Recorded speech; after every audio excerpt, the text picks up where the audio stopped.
যুক্তরাষ্ট্রের নেভাদা অঙ্গরাজ্যের লেক মিডে চলা এই নৌকাটি সম্পূর্ণ বৈদ্যুতিক, যা তৈরি করেছে ক্যালিফোর্নিয়া ভিত্তিক স্টার্টআপ প্রতিষ্ঠান আর্ক।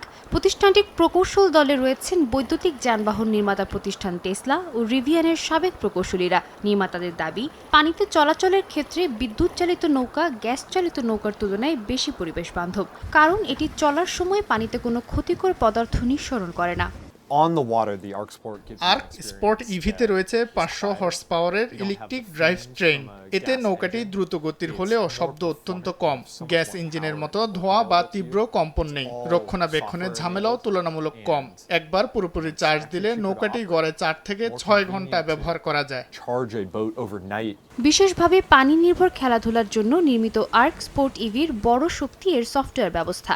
নৌকার মাঝখানে থাকা বড় টাচ স্ক্রিনে চালক নিজের পছন্দমতো তথ্য বেছে নিতে পারেন। নৌকার ভারসাম্য রক্ষা, নিয়ন্ত্রণ ব্যবস্থা থেকে শুরু করে সবকিছুই একটি বোতাম ছুঁয়ে নিয়ন্ত্রণ করা সম্ভব। এতে পানির ওপর খেলাধুলা আরও নিয়ন্ত্রিত ও নির্ভুল হয়। আর্ক স্পোর্ট ইভির মূল্য শুরু হচ্ছে $2,68,000 মার্কিন থেকে। দাম বেশি হলেও আর্ক বলছে এটি প্রিমিয়াম গ্যাস চালিত ওয়েক্সপোর্ট নৌকাকে সরাসরি টক্কর দেবে। মিচলি জানান, একই প্রযুক্তি ব্যবহার করে ভবিষ্যতে মাছ ধরার নৌকা, অবসর যাপনের নৌযান এবং ফেরির মতো বাণিজ্যিক জাহাজ তৈরির পরিকল্পনাও রয়েছে তাদের। সাদিয়া তাসনিম, সময় সংবাদ।